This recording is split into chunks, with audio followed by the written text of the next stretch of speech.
V nadaljevanju vabim k besedi predstavnika Ministrstva za vzgojo in izobraževanje, gospoda doktorja Boruta Čamplja.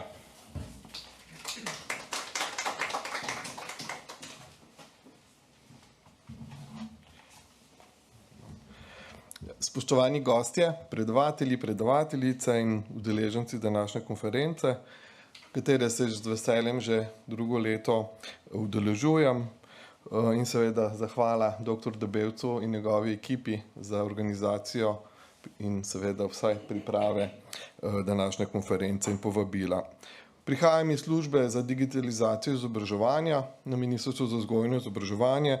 V lanskem letu sem že predstavil akcijski načrt digitalnega izobraževanja, zato danes ne bi o tem zelo podrobno govoril. Poudaril pa bi, da je eno izmed pomembnih področij res zagotavljanje enakih možnosti v izobraževanju.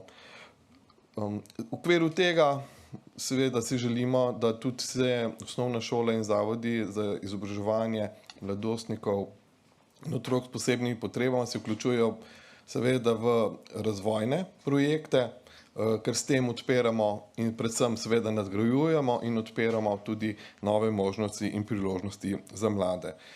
Imamo pa tudi še ostale projekte. En večji projekt je Digitrajni učitelj, kjer poteka usposabljanje do leta 2026 in bo to področje vsekakor v letošnjem letu, ko nadgrajujemo ta projekt, še toliko bolj vključeno.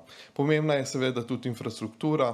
Mojca nam je v prejšnjem svoji predstavitvi, v svojem nagovoru predstavila tehnologije, programske rešitve. Tako da jaz bi morda na kratko predstavil enega izmed projektov, za katerega smo ravno v ponedeljek podpisali pogodbo razvojnih projektov, to, kar sem prej poudaril, da nam je pomembno, v katerem sodeluje ta dve fakulteti, vodja ga fakulteta za matematiko in naravoslovje iz Maribora, sodeluje pa pedagoška fakulteta iz Univerze na Primorskem. Poleg tega pa sodeluje 9 vrtcev in osnovnih šol. Kaj je pomembno?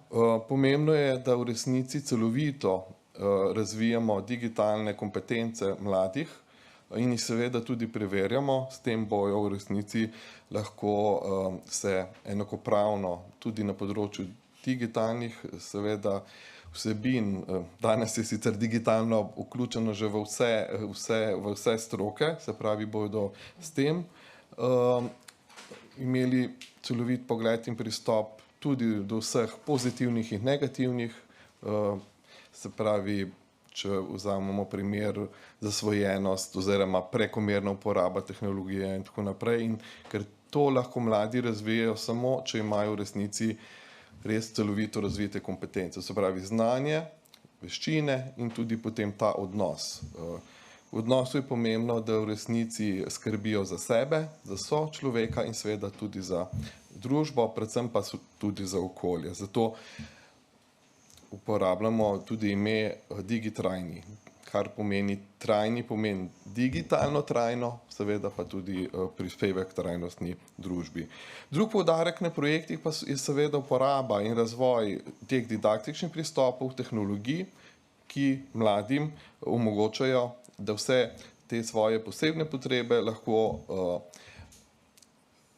celovito nadgradijo, se pravi, oziroma rečimo na enakopraven način, lahko potem sodeluje tudi z vsemi ostalimi.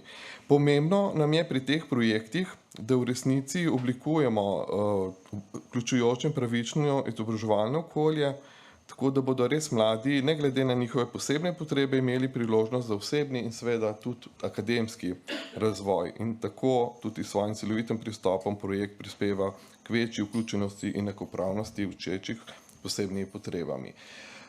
Ena izmed novosti v teh projektih je tudi obveznost sodelovanja z zunanjimi deležniki. Zato vas tudi zdaj lahko že vnaprej povabim, da se priključite temu projektu. Upam pa, da bomo ta projekt predstavili morda tudi na naslednji ali pa na naslednjih konferencah. Skratka, želim vam uspešen in zanimiv dan. Ne morem jim tega, da nas je pozdravila danes res Mavrica, to nekaj pomeni, a ne? tako da ne smemo postati roboti ljudje, ampak moramo tudi pogledati, kaj nam narava ponudi lepega, predno se lahko srečamo recimo na eni izmed teh konferenc, kjer res so pomembna nova spoznanja, dognanja in seveda predvsem mreženje z različnimi strokovnjaki. Hvala.